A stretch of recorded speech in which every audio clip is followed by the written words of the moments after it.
Kinaumagahan sa Veronica Castle, maingat na sinuri ni Jay ang nakasaad sa senaryo.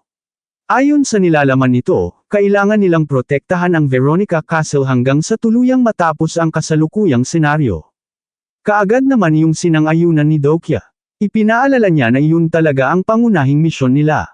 Tinanong pa niya ang lahat kung nakita na ba nila ang update sa mission window. Pagkatapos ay sinabi niyang nais niyang tulungan nilang lahat si Pildo sa pagprotekta sa Veronica Castle. Hindi nagtagal ay pinaalalahanan niya ang bawat isa. Sinabi niya na kung sakaling lumitaw ang mga miyembro ng unang kupunan ng Japan o kaya naman ng higanteng ahas, huwag na huwag daw nilang haharapin ang mga ito sa direktang labanan. Ang pinakamahalaga ay ang kanilang kaligtasan. Kailangan daw nilang tumakas kahit pa mga hulugan iyon na mapipilitan silang iwan ang Veronica Castle. Pagkatapos ay team niyang hiniling sa kanilang lahat kung maipapangako ba nila iyon sa kanya. Agad namang tumango si Haiwan Seong at nangakong susundin niya ang sinabi ni Dokya. Gayunman, napatanong siya kung balak ba nitong umalis ng mag-isa. Kalmadong sumagot si Dokya na hindi siya mag-iisa. Isasama niya sina Suyeonghan at Asuka rin. Pagkalabas nila ng Veronica Castle at habang nagpapalam sa mga kasamahang mananatili roon, muling nagtanong si Suyeonghan kay Dokya kung saan nga ba talaga sila pupunta. Hindi nagatubiling sumagot si Dokya na pupunta sila sa silangan, sa lugar kung saan matatagpuan ang mga batong may kakaibang hugis.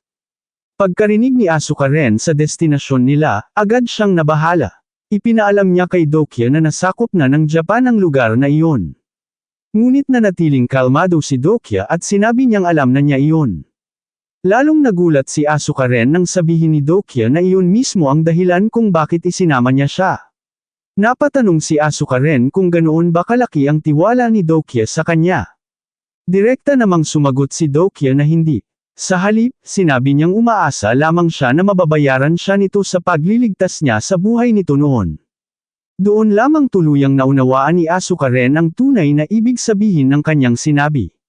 Alam ni Dokya na mas madali niya itong mahihikayat kung iyon ang sasabihin niya kaysa gumamit pa ng iba pang paliwanag. Ayon sa tansya ni Dokya, aabutin sila ng 2 araw bago makarating sa kanilang pupuntahan.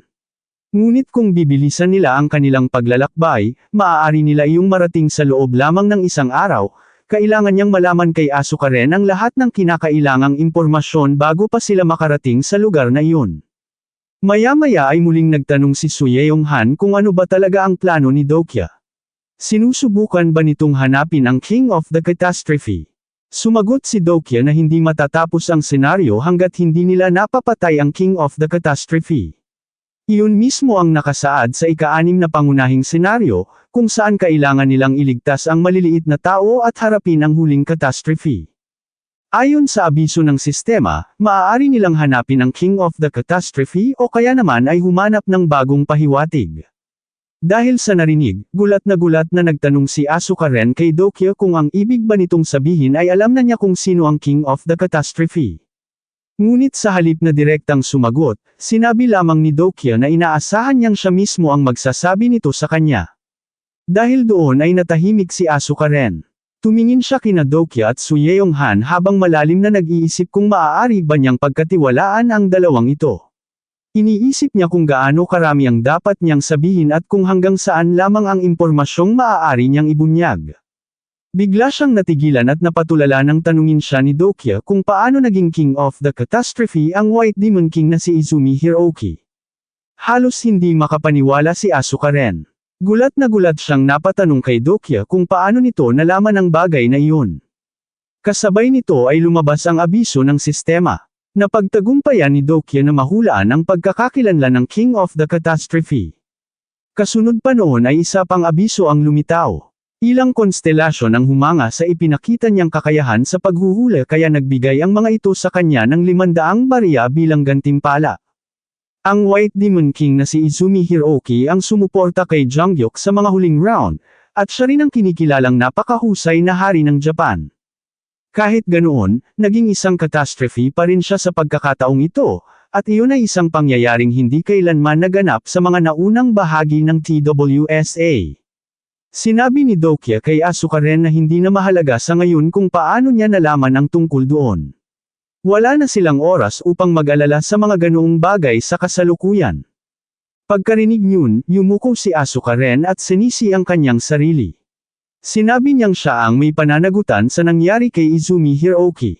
Noong mga panahong iyon, pinigilan niya ang kanyang mga kasamahan na labanan ang mga maliliit na tao. Ipinaliwanag pa niya na ang pagpatay sa mga maliliit na tao ay katumbas lamang ng pag-uulit sa trahedyang nangyari sa kanilang sariling mundo.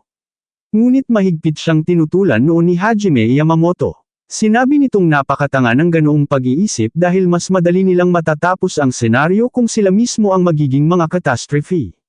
Kaya bakit pa raw nila pipiliin ang pinakamahirap na paraan? Pagkasabi niyon, agad na sinimulan ni Hajime Yamamoto ang pag-atake sa mga maliliit na tao. Labis iyong ikinabahala ni Asuka Ren at ni Izumi Hiroki, lalo na nang makita nilang biglang nabalot ng isang nakakatakot na presensya si Hajime Yamamoto matapos niyang gawin iyon. Doon din napagtanto ni Dokya na si Asuka Ren pala ang nagpadala ng Dimensional Carrier Pigeon na may sulat na nagsasabing huwag patayin ang mga maliliit na tao. Samantala, ang kabilang panig ay nagpadala naman ng isa pang mensahe na kabaligtaran ang nilalaman, kung magiging mga catastrophe sila, mas madali nilang matatapos ang kasalukuyang senaryo kumpara sa lahat ng naunang senaryong naranasan nila sa kanilang daigdig. Nagtanong si Su Yeonghan kung iyon ba ang dahilan kung bakit pinatay ni Izumi Hiroki ang sarili nitong mga kasamahan sa kupunan. Sinabi pa niyang napakataas ng tingin nito sa hustisya, ngunit hindi niya iyon lubos na maintindihan. Hindi ba dapat mas mahalaga ang buhay ng mga kasamahan nito kaysa sa buhay ng mga maliliit na tao? Tahimik lamang na tumanggaw si Asuka Ren bilang sagot. Napatingin si Dokya sa kanya at napansin niyang nakayuko ito habang nagsisi sa nangyari. Sinabi ni Dokya na marahil ay hindi sana nauwi sa ganoon ang lahat kung ginamit lamang ni Izumi Hiroki ang The Ruler's Throne. Ginamit ni Dokya ang kanyang Omniscient Reader's Viewpoint, antas 2. Gayunpaman, dahil kulang pa ang kanyang antas ng pag-unawa, bahagyang kaisipan lamang ng karakter ang kanyang nababasa. Sa pamamagitan ng impormasyong iyon ay unti-unti niyang naunawaan ang tunay na nangyari. Ang kapangyarihan ng The Ruler's Throne ay halos walang epekto sa mga naging catastrophe. Sinubukan ni Izumi Hiroki na pigilan ang pag-atake ni Hajime Yamamoto gamit ang The Ruler's Throne. Labis iyong ipinagtaka ni Asuka Ren dahil alam niyang matinding kinamumuhian ni Izumi ang trono. Ngunit lalo siyang nagulat nang makita niyang hindi man lamang naapektuhan si Hajime Yamamoto. Agad itong kumilos muli at ipinagpatuloy ang pag-atake sa mga maliliit na tao. At doon mismo nasaksihan ni Asuka Ren ang malawakang pagpaslang sa mga maliliit na tao.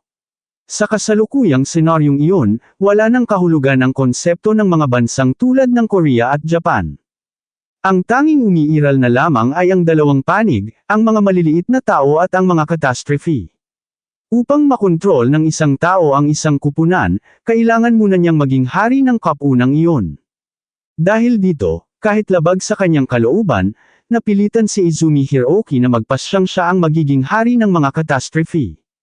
Tahimik na sinabi ni Asuka Ren na iyon ang dahilan kung bakit, sa huli, napilitan si Izumi Hiroki na patayin ang mga maliliit na tao. At inamin din niyang tama ang sinabi ni Dokya. Muli namang nagtanong si Dokya kung ano ang nangyari pagkatapos noon. Kung buhay pa rin si Asuka Ren, nangangahulugan bang gumana ang epekto ng The Ruler's Throne? Sumagot si Asuka Ren na gumana nga ang trono. Ngunit sa mismong sandaling iyon, biglang nagbuga si Izumi Hiroki ng madilim na kulay lilang enerhiya. Kasabay nito ay sumabog ang nakakasilaw na liwanag sa buong paligid. Agad na lumapit si Asuka Ren kay Izumi Hiroki at nagtanong kung ano ang nangyayari rito. Ngunit malakas siyang sinigawan ni Izumi Hiroki. Sinabi nitong umalis sila, lumayo sila roon. Ngayon din. At sa isang iglap, biglang nagbago ang mga mata ni Izumi Hiroki. Kasunod noon ay bigla siyang napasigaw ng napakalakas. Sa mismong katawan niya ay nagsimulang lumitaw ang napakaraming malalaking ahas. Matapos marinig ang kwento ni Asuka Ren, nakaramdam si Dokya ng matinding paninindig ng balahibo. Napansin din niya ang mukha ni Asuka Ren, na kitang-kitang nanginginig sa matinding takot. Para kay Dokya, hindi maaaring pabayaan na mangyari ang ganoong sitwasyon. Sinabi naman ni Asuka Ren na imposibleng mapatay nila si Izumi Hiroki, lalo na kung malalaman nila kung sino ang sumusuportang konstelasyon nito. Ngunit bago pa man niya mabanggit ang pangalan nito, si Dokya na mismo ang nagsabi. Ito ang Sovereign of Eight Heads, na kilala rin bilang ang Sovereign of the Giant Serpent. Ang tunay nitong pangalan ay Yamato no Orochi. Sa mismong sandaling binanggit ni Dokya ang pangalang iyon, isang napakalakas na kidlat ang biglang dumagundong sa kalangitan. Alam ni Dokya na sa orihinal na kwento, ang sumusuportang konstelasyon ni Izumi Hiroki noong ikatlong round ay ang mismong nilalang na pumutol sa ulo ng higanteng ahas. Ngunit ngayon ay kabaligtaran na ang nangyari. Ang mismong higanteng ahas ang naging sumusuportang konstelasyon ni Izumi Hiroki. Napatanong naman si Su Yeonghan tungkol kay Orochi. Hindi ba raw iyon ang halimaw mula sa mga alamat ng Japan? Napakalakas naman daw ng sumusuportang konstelasyong iyon. Ipinaliwanag ni Dokya na malamang ay nagkaroon ito ng reaksyon nang banggitin niya ang tunay nitong pangalan. Idinagdag pa niya na ang Sovereign of Eight Heads ay lumalagda ng isang spirit contract sa mga inkarnasyon nito. Bilang kapalit ng napakalaking kapangyarihang ipinapahiram nito, unti-unti nitong inaalis sa inkarnasyon ang kakayahang kontrolin ang sarili nitong katawan. Pagkatapos ay bahagyang huminga ng malalim si Dokya upang pakalmayan ang sarili. Sinabi niya sa dalawa na mukhang marami pa silang kailangang gawin sa senaryong ito. Agad na minungkahi ni Su Yeonghan na kailangan na nilang puntahan si Izumi Hiroki sa lalong madaling panahon. Nasa kanya ang The Ruler's Throne, kaya kapag nakuha nila ito ay matatapos na ang lahat. Ngunit agad siyang pinigilan ni Dokya. Ipinaliwanag ni Dokya na hindi pa nila maaaring gawin iyon sa ngayon. Mas naging mahirap ang senaryo kaysa sa inaasahan niya, kaya kailangan muna nilang maglaan ng kaunting oras upang makapaghanda. Sinabi rin niyang pupunta muna sila sa lugar na may mga batong may kakaibang hugis upang makipagkita sa isang tao. Napatanong si Asuka rin kung sino ang taong iyon, at kung sino rin si Jonghyuk. Kalmadong sumagot si Dokya na makikipagkita sila sa isang taong mas malakas pa kay Jonghyuk. Nagulat si Su Yeonghan sa narinig. Hindi siya makapaniwala na mayroon pang mas malakas kaysa kay Jonghyuk na umiiral sa lugar na iyon. Tumango si Dokya at sinabing totoo iyon. May isang napakalakas na tao na isinilang sa Peace Land. Hindi pa rin naniwala si Su Yeonghan at agad niyang tinanong si Dokya kung nagbibiro lamang ba ito. Hindi ba raw nito alam kung gaano kahihina ang mga tao sa lugar na iyon?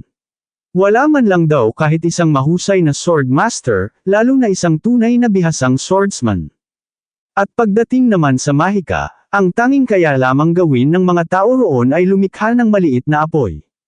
Para raw silang mga ordinaryong taga-nayon mula sa isang sinaunang fantasy novel. Para bang sadyang pinagsama-sama sa iisang lugar ang mga pinakamahihinang tao upang gawing laruan. Sinabi pa niyang hindi niya talaga maintindihan kung sino ang gumawa ng ganoong lugar.